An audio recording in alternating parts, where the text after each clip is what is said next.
अस्सलाम वालेकुम व्यूअर्स, आप देख रहे हैं चैनल लिटरेचर लवर। आज का हमारा टॉपिक है hard times novel by Charles Dickens. Hard time novel जो है ये चार्ल्स डिकेंस का 10th नॉवल है और ये पब्लिश हुआ है 1954 में। ये कहानी जो है ये शुरू होती है एक करैक्टर थॉमस ग्रैडग्रिंड से, और ये थॉमस ग्रैडग्रिंड जो हैं ये कमरे में लेक्चर दे रहे होते हैं और उस कमरे में बहुत सारे स्कूल्स के स्टूडेंट्स जो हैं वो बैठे हुए उनका लेक्चर सुन रहे होते हैं। मिस्टर थॉमस बच्चों को ये समझाते हैं कि दुनिया में इमोशन और इमेजिनेशन की कोई भी वैल्यू नहीं है। आप लोगों को अपना पूरा फोकस जो है वो फैक्ट्स पर करना चाहिए, मतलब हकीकत पर करना चाहिए। ये बच्चों को फैक्ट्स की इम्पोर्टेंस के बारे में बता रहे होते हैं और के फैक्ट्स का हमारे जीने के नज़रिए के मुताबिक कितना बड़ा रोल है। मिस्टर थॉमस के आगे जो हैं वो दो बच्चे होते हैं, एक का नाम है टॉम और दूसरी बेटी का नाम है लोइज़ा। वो भी उन्होंने अपने बच्चों को पाल कर बड़ा किया है। इनकी वाइफ की जो है वो डेथ हो जाती है तो वही अपने बच्चों को पालते हैं, और उन्होंने भी अपने बच्चों को फैक्ट्स के बारे में सिखाया है, ना कि इमोशन और इमेजिनेशन के बारे में। और इसमें एक और करैक्टर आपको नज़र आएगा, सीसी। सीसी जो है उसके फादर जो हैं वो सर्कस में परफॉर्म करते हैं, लेकिन सीसी के फादर ने उसे छोड़ दिया है, वो उसको अपने साथ नहीं रखते। इसलिए मिस्टर थॉमस जो हैं वो सीसी को अपने साथ ले आते हैं, उसे भी अपने बच्चों की तरह ही पालते हैं। मिस्टर थॉमस ने अपने बच्चों की कुछ इस तरह से परवरिश की है कि उन दोनों को इमोशन और इमेजिनेशन के बारे में कुछ नहीं पता। मतलब इन शॉर्ट आप ये कह सकते हैं कि ये दोनों बच्चे जो हैं वो इमोशनलेस हैं। उन्हें नहीं पता कि फीलिंग क्या होती हैं। वो अपने सारे ज़िंदगी के फ़ैसले जो है ना वो फैक्ट की बेस पर करते हैं। उनको नहीं पता कि प्यार क्या चीज़ होती है, उनको नहीं पता कि ज़िंदगी में खुशी क्या चीज़ होती है। एक दिन मिस्टर थॉमस जो हैं वो अपनी बेटी लोइज़ा के पास आते हैं और उसे कहते हैं कि मेरा एक दोस्त है, उसका नाम है मिस्टर बाउंडरबाय, तुम उससे शादी कर लो। मुझे पता है कि वो तुमसे उम्र में बहुत बड़ा होगा, लेकिन उसके पास बहुत पैसा है, और तुम जब उससे शादी करोगी ना तो तुम्हारे भाई टॉम को बहुत फ़ायदा होगा। अब यहाँ पे भी वो फैक्ट लेकर आ रहे हैं। फैक्ट मतलब सिर्फ पैसे की बेस पर वो उसे कह रहे हैं कि तुम उससे शादी कर लो और तुम्हारे भाई टॉम को भी उससे फ़ायदा होगा और तुम्हारे भाई टॉम का करियर बन जाएगा। टॉम जो है वो मिस्टर बाउंडरबाय के पास जो है वो काम कर रहा होता है, काम सीख रहा होता है। इसलिए मिस्टर थॉमस कहते हैं अपनी बेटी को कि तुम उससे शादी कर लो। लोइज़ा उस बड़े इंसान से शादी कर लेती है। क्यों कर लेती है? क्योंकि उसको प्यार के बारे में नहीं पता कि प्यार क्या चीज़ होती है, इमोशन के बारे में नहीं पता, इमेजिनेशन के बारे में नहीं पता। सिर्फ फैक्ट की बेस पर वो उससे शादी करने के लिए राज़ी हो जाती है, क्योंकि उसे नहीं पता कि प्यार क्या चीज़ होती है। अब मिस्टर बाउंडरबाय जो है वो उसकी बहुत ज़्यादा फैक्ट्रीज़ होती हैं। इसी तरह एक फैक्ट्री में जो है वो मज़दूर जो हैं वो काम करते हैं और उससे वो बहुत बुरा सलूक करता है मिस्टर बाउंडरबाय मज़दूरों के साथ। तो लोइज़ा अपने भाई के लिए मिस्टर बाउंडरबाय से शादी कर लेती है। टॉम और लोइज़ा जो हैं वो दोनों मिस्टर बाउंडरबाय के घर में रह रहे होते हैं। टॉम वहाँ काम सीख रहा है और लोइज़ा वहाँ पर एज अ वाइफ वहाँ पर रहती है। मिस्टर बाउंडरबाय की फैक्ट्री में बहुत मज़दूर काम करते हैं और उन्हीं मज़दूरों में से एक मज़दूर है, उसका नाम है स्टीफ़न। वो अपनी शादी से बहुत ज़्यादा परेशान होता है। उसके लिए वो शादी जो है वो एक बोझ बनकर रह गई है। वो अपनी वाइफ से छुटकारा हासिल करना चाहता है और वो राइकल से शादी करके करना चाहता है। राइकल स्टीफ़न से प्यार करती है और स्टीफ़न भी जो है वो राइकल से प्यार करता है और उसके साथ रहना चाहता है। लेकिन स्टीफ़न जो है वो शादीशुदा है, इसलिए वो राइकल के साथ नहीं रह सकता। ठीक है, जैसे क्रिश्चियन में ये होता है कि जब तक आप मतलब डिवोर्स वगैरह नहीं कर दो तो आप तब तक दूसरी के पास नहीं रह सकते हो। तो स्टीफ़न जो है वो मिस्टर बाउंडरबाय के पास आता है और अपनी शादी के बारे में मिस्टर बाउंडरबाय से डिस्कस करता है।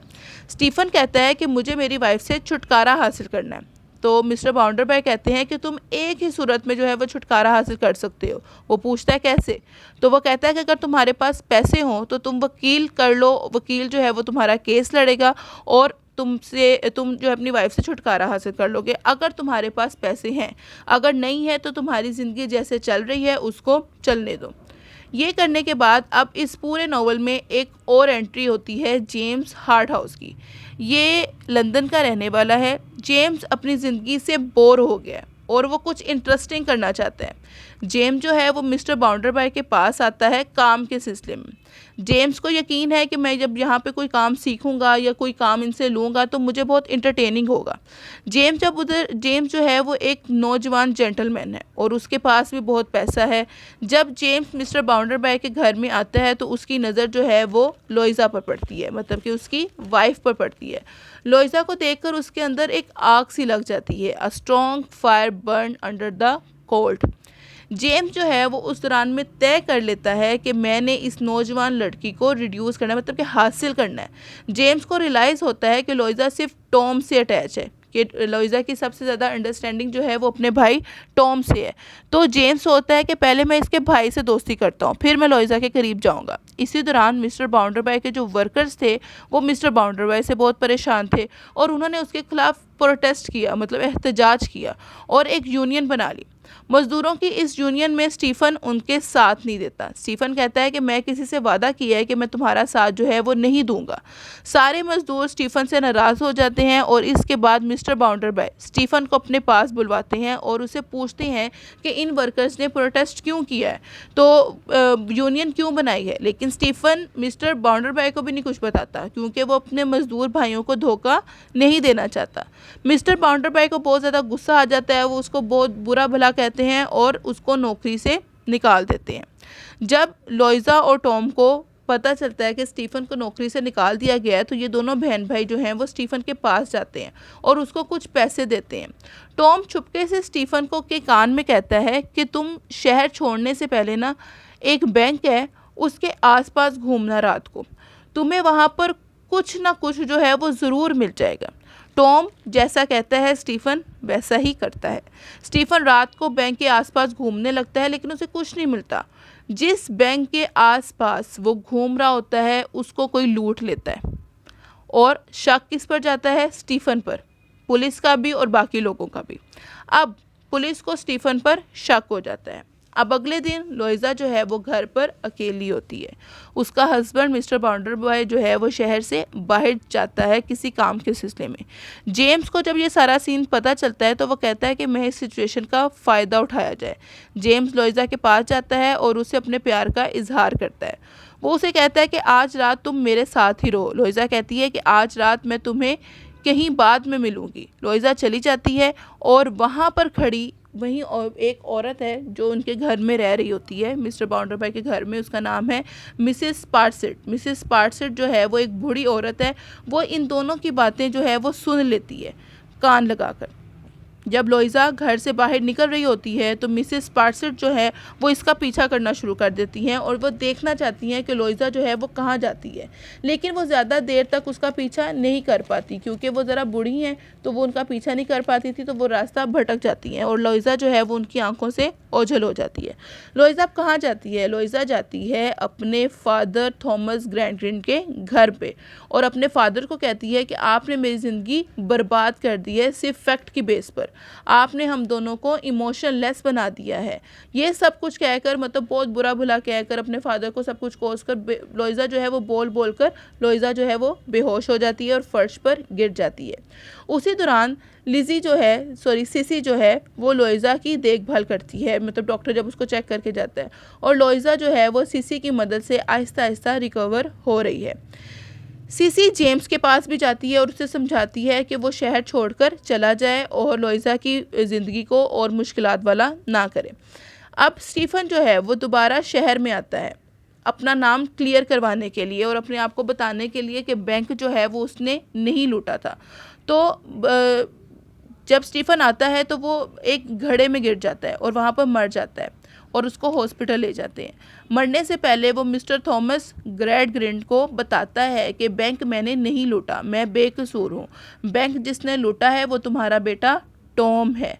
अब सबको टेंशन हो जाती है और ये कहकर जो ग्रैंडग्रीन है वो मर जाता है, जो स्टीफन है वो मर जाता है। अब लोइज़ा, सीसी और मिस्टर थॉमस जो हैं वो टॉम को शहर से बाहर भिजवाने की कोशिश करते हैं क्योंकि उनको पता है कि अगर वो इस शहर में रहा तो पुलिस जो है वो इसको गिरफ्तार कर लेगी। टॉम बहुत दूर चला जाता है और वहाँ पर मिस्टर थॉमस को रियलाइज़ होना शुरू हो जाता है कि इमोशन की कितनी ज़्यादा वैल्यू है। अब वो इमोशंस की इम्पोर्टेंस को समझते हैं। और अब उन्होंने क्या किया कि अपनी पूरी ज़िंदगी जो बची हुई थी मिस्टर थॉमस की, उन्होंने चैरिटी, लव और इमोशन को दे दी। जहाँ पर उन्होंने एक कोटेशन लिखी, he devotes the rest of his life to faith, hope and charity instead of facts. अब लोइजा जो है वो अपने हस्बैंड के साथ नहीं रहती है और उसने दूसरी शादी भी नहीं की है। ये मतलब अब नॉवल का एंड चल रहा है। क्या लोइजा ने अपने जो हस्बैंड है मिस्टर बाउंडरबाई के साथ वो नहीं रहती है और उसने दूसरी शादी भी नहीं की है। सीसी ने शादी कर ली है और जो वो है लोइजा जो है वो यहाँ पर बहुत ज़्यादा एजड हो जाती है और वो उनके साथ ही रहती है। अब टॉम जो था वो घर से दूर था और एंड पर घर पे दूर रहने की वजह से, अपनी बहनों से दूर रहने की वजह से, अपने बाप से दूर रहने की वजह से वो ये सदमा बर्दाश्त नहीं कर पाता और वो एंड पर मर जाता है। ओके व्यूवर्स, ये हमारी स्टोरी थी नॉवल की, हार्ड टाइम की। जिसने हमारा चैनल सब्सक्राइब नहीं किया वो सब्सक्राइब करें और साथ बेल आइकन है उसको भी प्रेस कर दें ताकि नेक्स्ट आने वाली वीडियोस का नोटिफिकेशन जो है वो आप तक पहुंच जाए। Thank you.